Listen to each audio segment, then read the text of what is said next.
In this video, I'm going to show you how you can restore your Plesk backup from your Dropbox. So in our other video, we have showed how to backup your Plesk on Dropbox. So in this video, we will go through the process on how to restore the Plesk data from the Dropbox account if the backup was taken on Dropbox. So let's find out how to restore. So this is the new Plesk installation. Now here there is no data on this Plesk, but I will restore the data from the Dropbox backup which I had taken from the earlier Plesk panel. So to do so, click on extensions, search for Dropbox backup. So this extension will be free of cost. To download, click on the get it free. It will take few seconds to install the extension. Once it is installed, close the pop-up and go to tools and settings. Under tools and settings, click on backup manager under the section tools and resources. So from the backup manager page, click on remote storage settings. So over here you will get Dropbox backup option. Click on Dropbox backup to configure your account which I had backuped earlier from the old Plesk. Login into your Dropbox account. Now confirm sending data pop-up will appear. Click on the link which is appeared below. So this will populate the Dropbox backup fields. Click on OK button.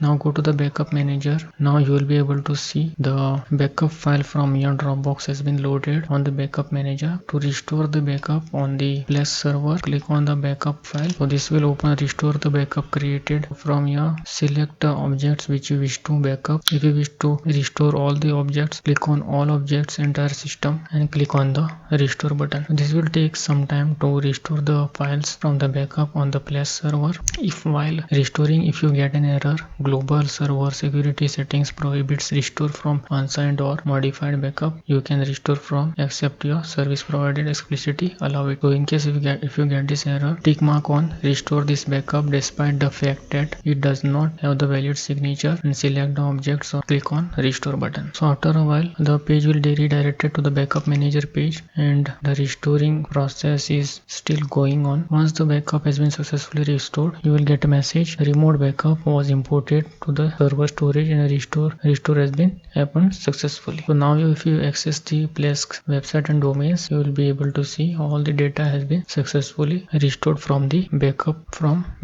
of Dropbox. So this is one more option which you can easily restore backup and restore your websites from Plesk if you don't wish to use the migration option.